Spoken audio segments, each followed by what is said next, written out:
Hi, I'm Ed Connolly, and I practice awakening through movies, current events, and situations in your life. And we're looking at Avatar 1, not 2 and 3. Avatar is a Thanksgiving turkey. Avatar 2 and 3 are just leftovers.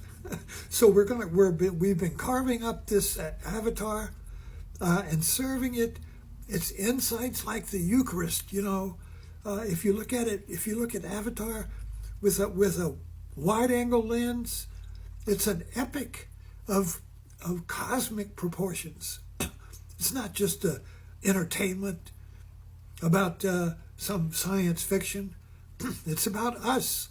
It's about awakening and seeing the world we live in through a bigger boat, a wide-angle lens. So let's put that lens on and take a look at Avatar from a wider viewpoint. Instead of 3 dimensions, we have to find a 4th dimension.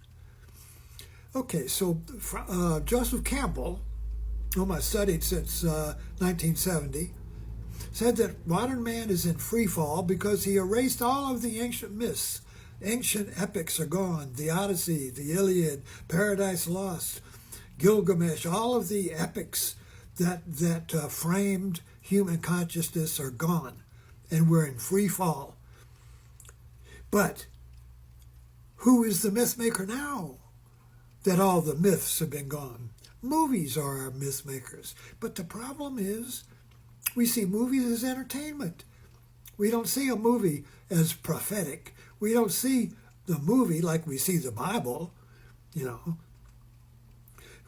A preacher will spend his whole life pulling apart the Bible and serving it to his congregation in little parables and bits, and all of his talks are based on the Bible. But Avatar is as great a truth as the Bible, if not bigger, if not greater. Because Avatar is about our modern America, our modern mind, that is caught in a war of mythologies. The mythology of the goddess and the mythology of the father, the patriarch, you see. The patriarch and the matriarchy. But Avatar does more than just pick sides. Avatar transcends both the patriarchy, which is the humans, and the matriarchy, which is the Navi. Avatar, in the body of Jake Sully, transcends both. And at the end of the movie, he parts the movie and he looks and he says, I see you. So you, that's you as the viewer, is the avatar. The movie arouses your mind that does not rest on movies. So we go to a movie and we see different levels of meaning, the superficial meaning, the deeper meaning, but we always come to the movie as a reference. We never make the leap from the movie, which is it, to you as the movie. In other words, Avatar is really the awakening of Buddha, or you, in the form of Jake Sully. Jake Sully combines both viewpoints, both ways of knowing, the patriarchal male viewpoint, the matriarchal female viewpoint way of knowing. These are 2 ways of knowing. And Jake Sully combines them together. And he doesn't say who he is. The movie ends with him saying, I see you. What does that mean? See, that connection, that I see you, connects you directly with Avatar. This is like, I remember a moment when I was in my 20s, I don't know, and I was standing at a carnival, watching the carnival barkers, with their booths over there, hawking their booths, come on here, and I'm standing there in the crowd, and suddenly that carnival barker sees me, and he points at me, and I go, me? Are you talking to me? So he points at me and he says, come here. You see, I still remember that moment. Even though I must have been 20 years old, I'm 89 now, and I still remember that moment as if it were fresh. Are you talking to me? That was like, a movie that was about.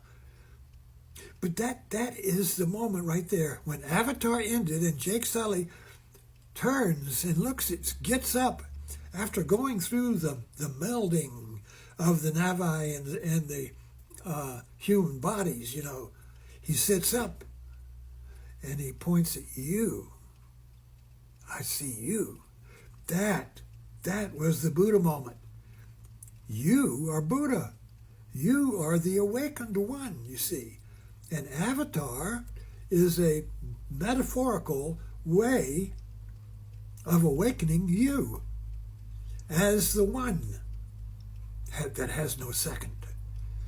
You see, we grew up in a world, in a mythology, in a way of knowing where everybody is a one. And I always say, oh, well, everybody has the right to their own opinion. Everyone has a right to be one. But there's only really one, and that's me. Everybody has a right to their viewpoint, but really, my viewpoint is the right one, you see. So this awakening that happens in an avatar, if you see it with a wide-angle lens, if you see it from a bigger boat, is profound.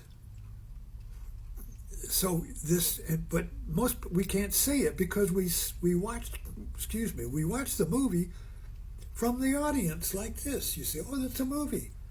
And we enter the movie and we enjoy the movie. But then when the movie's over, we're back in my little me. And I look at my watch and, oh, I got to go somewhere. And I'm living in my own little movie world. I missed the opportunity to wake up.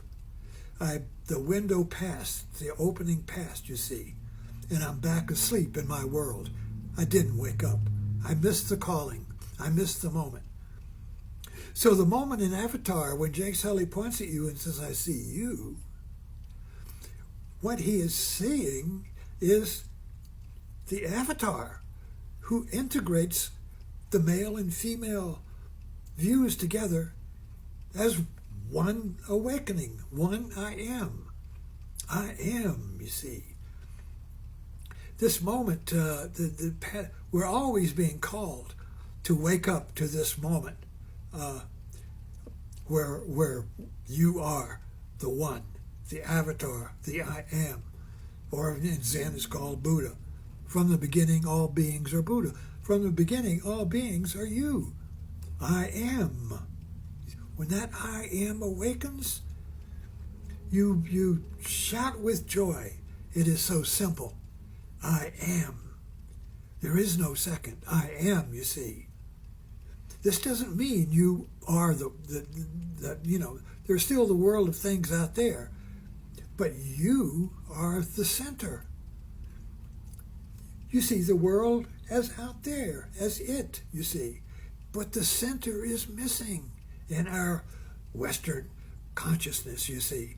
It's just a bunch of its, the human world, just a bunch of its. And even the Navi who don't see the truth either. It's Jake Sully who put the two together.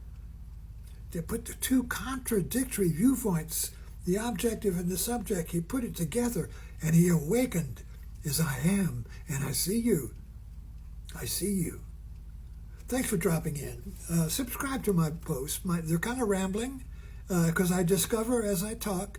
I practice awakening as I talk to you. I don't know what I'm going to say.